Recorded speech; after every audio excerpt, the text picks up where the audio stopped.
Hi, my name is Patricia Susanto from Jakarta Consulting Group, and today we will discuss about family business, specifically the urgency of succession planning in family business. What is succession? Succession is a process of transitioning between the first generation to second generation, second to the third generation. Usually this is a long-term process from the family and for the business as well. It usually take into account the ownership and the management of the family business. What makes succession so interesting to be discussed is usually because we have these critical issues of succession during succession. Power struggle is one of them, who will take whom, how's the power will be distributed, and if we are the first generation, what is our role for the next one. And then of course there's the emotion over the logic. People are thinking, okay, because he's the favorite kid, he will get more, she's the favorite daughter, she will get more, etc, etc. That's why it needs preparation. That's why succession is always critical for family business to discuss. So during our consultation in family businesses for the past 20 years, a lot of people ask me, okay, how to avoid the succession challenges? Well, the answer is really simple actually. Basically, what you need to do as a family, you articulate the changing dynamics, what the family wants to do. Where's the business gonna go? How are you going to make the business and the family relevant? And then look for outside advices. Look for outside from the family and from the business. Somebody that is neutral, that doesn't have any conflict of interest in the family business. And thirdly, and this is the most difficult one, is be open-minded. It sounds very simple, but yet when you try to apply it in your family business, it usually poses a bigger challenge than the two before. So basically, be open-minded, be open to your suggestion, be open to other people's input, and benchmark with other family businesses in the world. Well, here are some facts about family business. 43% of family-owned business don't have any succession planning, so don't worry if you don't have one yet. And then 56% of the family business usually are unhappy with their succession planning because they do this in a hurry and under pressure. And then 81% of family business actually plan to give the succession and ownership of the management and the company to the next generation. 30% of the business usually do not involve the next generation, and this poses different challenges for this family business.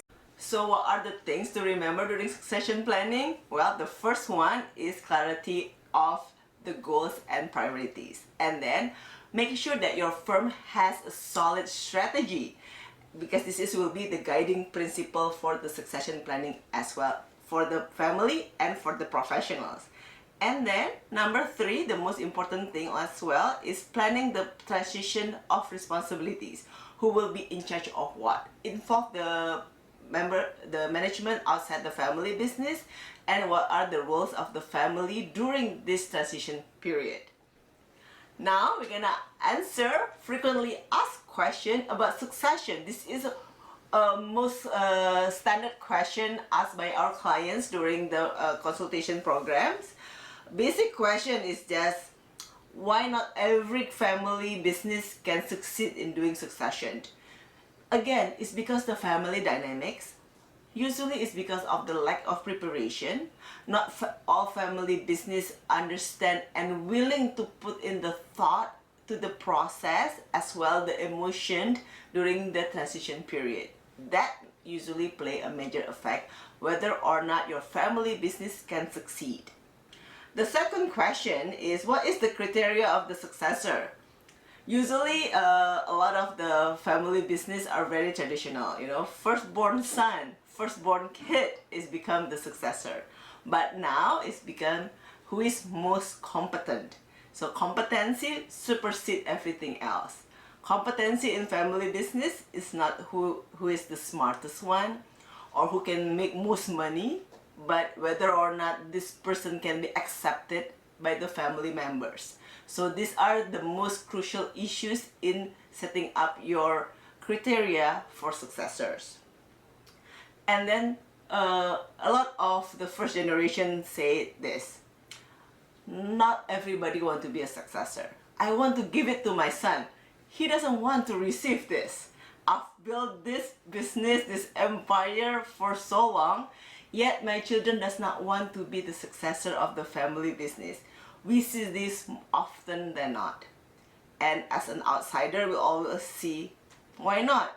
You already inherit a big chunk of privileges, yet you don't want to succeed this business.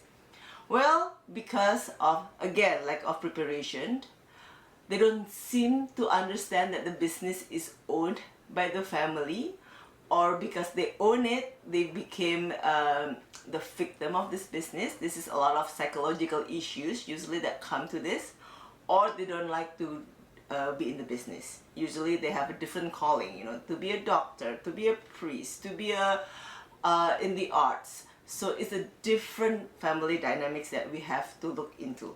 So to answer why not everybody want to be a successor. The next question that is most asked is, what is the challenges that is faced by a successor in the family business? This is a good question, because we always say to the second generation, the third generation, that you have to work twice or three times harder than the professionals to earn your spot in the family business. It's not a privilege that you actually receive, but a challenge to prove yourself that you're worthy for the position. So for the next generation, it is a challenge that you have to understand that you have to work twice or three times harder than everybody else in the company. So this is not something that should be taken easily. And then as we do succession planning, a lot of our clients ask, how do we prepare a successor? You prepare it from the beginning. We always say this: prepare it from the beginning. Include your children in the process of the company. Make them understand what you do, how hard it is to get here. To build an empire is not 1 or 2 days work. It's a lifetime. Include them in the process. Do not eliminate them from the process, but include them. Bring them to the factory. Bring them to the meetings. They might not understand what you're doing, but at least they get the sense of how hard it is to get here and what is the contribution to the family. And lastly, what does a successor needs to do so the business can sustain? This is the hardest job for the successor, to make sure that the business is sustainable. Taking on from a Japanese philosophy is that we have to keep on innovating. So the job for the current generation is to keep on innovating for the next generation. And the next generation's job is to implement the innovation in this time, because innovation takes time. It needs thorough research, it needs risk, it needs adjustment. So that is how we be sustainable.